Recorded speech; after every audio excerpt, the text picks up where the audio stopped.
नमस्कार, मी संकेत आणि आपण पाहत आहात मुंबई आउटलुकचा विशेष कार्यक्रम दिनविशेष।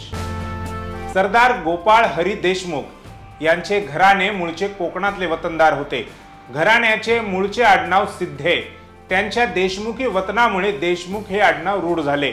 गोपाळराव देशमुखांचे वडील हरिपंत देशमुख हे पुण्यातील दुसऱ्या बाजीराव पेशव्यांचे सेनापती बापू गोखले यांचे फडणीस म्हणून काम करीत होते। गोपाळराव देशमुखांना ग्रंथ संग्रहाची व वाचनाची विलक्षण आवड होती। इतिहास हा त्यांचा आवडीचा विषय होता। त्यांनी या विषयावर सुमारे 10 पुस्तके लिहिली आहेत।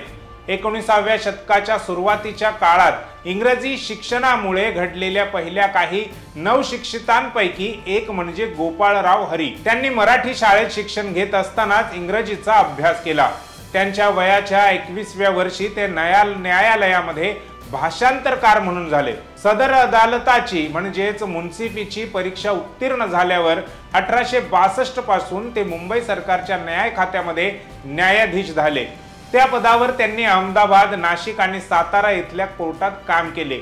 लोकहितवादींनी कोणाची मुजुरी पत्करली नाही। लोकांनी ज्ञानी व्हावे आणि ज्या जुन्या रूढी परंपरा आहेत त्या बाजूला ठेवाव्यात। इंग्रजी भाषेवर प्रभुत्व असावे असे लोकहितवादींना वाटायचे।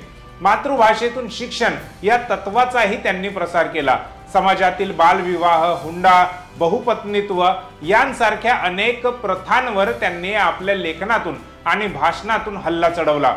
1877 साली दिल्ली दरबाराप्रसंगी ब्रिटिश शासनाने राव बहादूर ही पदवी देऊन त्यांना सन्मानित केले होते। 9 ऑक्टोबर 1892 रोजी या थोर समाज सुधारकाचे निधन झाले। मदनलाल धिंगरा हे भारतीय स्वातंत्र्य लढ्यातील एक असाधारण क्रांतिकारक होते। भारतीय स्वातंत्र्याच्या ठिणगीला आगीत रूपांतरित करण्याचे श्रेय महान शहीद मदनलाल धिंगरा यांना जाते। मदनलाल धिंगरा यांच्या कुटुंबात देशभक्तीची अशी परंपरा नसली तरी ते स्वतः देशभक्तीने रंगलेले होते। ते इंग्लंडमध्ये शिकत होते, जेथे त्यांनी विल्यम हट कर्जन वायली नावाच्या ब्रिटिश अधिकाऱ्याला गोळ्या घालून ठार मारले। 23 जुलै 1909 रोजी कर्जन वायलीच्या हत्येसाठी त्यांच्यावर आरोप ठेवण्यात आला। मदनलाल धिंगरा यांनी न्यायालयात उघडपणे सांगितले की मला माझे जीवन यासाठी समर्पित करण्याचा अभिमान आहे। ही घटना 20व्या शतकातील भारतीय स्वातंत्र्य चळवळीच्या पहिल्या घटनांपैकी एक आहे।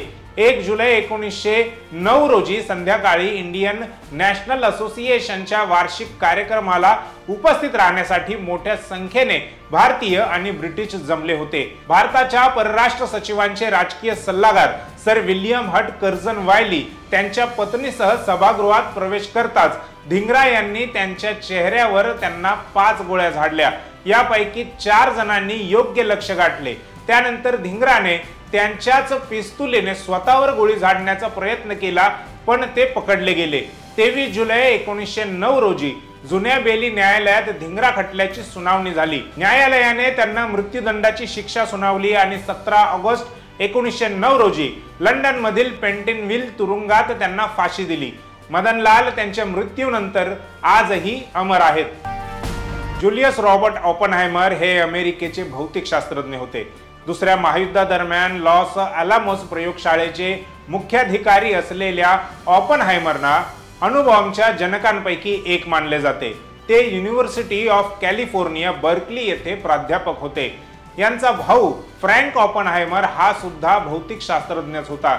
जे रॉबर्ट ओपनहायमर यांचा जन्म न्यूयॉर्क शहरातील एका ज्यू कुटुंबात 22 एप्रिल 1904 रोजी चित्रकार एला फ्रीडमन आणि जुलियस सिगमन ओपनहायमर एक श्रीमंत कापड आयातदार यांच्या पोटी झाला। ओपनहायमरने हार्वर्ड विद्यापीठामध्ये शिक्षण घेतले, जेथे त्यांनी 1925 मध्ये रसायनशास्त्रामध्ये पदवी प्राप्त केली। त्यांनी केम्ब्रिज विद्यापीठ आणि गॉटिंगन विद्यापीठात भौतिकशास्त्राचा अभ्यास केला, जेथे त्यांनी 1927 मध्ये पीएचडी प्राप्त केली। त्यांनी कॅलिफोर्निया विद्यापीठ बर्कली येथे शैक्षणिक पदे भूषवली। California institute of technology, quantum mechanics आणि न्यूक्लिअर फिजिक्ससह सैद्धांतिक भौतिकशास्त्रात महत्त्वपूर्ण योगदान दिले। दुसऱ्या महायुद्धादरम्यान त्यांना मॅनहॅटन प्रकल्पावर काम करण्यासाठी नियुक्त करण्यात आले आणि 1943 मध्ये न्यू मेक्सिको मधील लॉस अलामोस प्रयोगशाळेचे संचालक म्हणून नियुक्त करण्यात आले, जिथे त्यांनी शस्त्रे विकसित करण्याचे काम करण्यात आले। या प्रकल्पाच्या यशामध्ये ऑपनहायमरचे नेतृत्व आणि वैज्ञानिक कौशल्य महत्वाची ठरली। 16 जुलै 1945 रोजी ट्रिनिटी चाचणी पाहणाऱ्यांपैकी त्यांचा समावेश होता, ज्यामध्ये पहिला अणुबॉम्ब यशस्वीपणे पाडण्यात आला होता। ऑगस्ट 1945 मध्ये जपानी शहरे हिरोशिमा आणि नागासाकी यांच्यावर युद्धात अण्वस्त्रांचा एकमेव वापर केला गेला। ही अण्वस्त्रे बनवण्याचे काम जे रॉबर्ट ऑपनहायमर यांच्याच नेतृत्वात झाले होते, म्हणून त्यांना अणुबॉम्बचे जनक देखील म्हटले जाते। अलेसँड्रो यांचा जन्म 18 फेब्रुवारी 1745 रोजी मिलान जवळील कोमो या इटालियन शहरात झाला।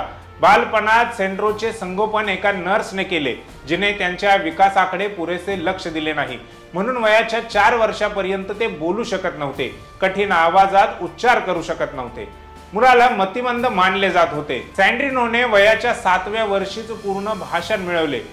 लवकरच त्याचे वडील मरण पावले आणि त्याच्या काकांनी अलेसँड्रोचे संगोपन केले। त्याने त्याला अनेक पुस्तके पुरवली आणि त्याच्या पुतण्याला जेसुइट ऑर्डरच्या शाळेत शिक्षण घेण्याची संधी दिली।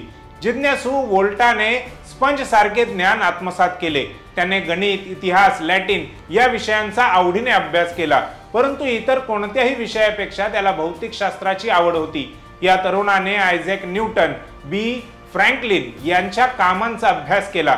त्यानंतर विजेचा रॉड बनवला, ज्याने वादळाच्या वेळी कोमाच्या परिसरात घंटा वाजवण्याची घोषणा केली।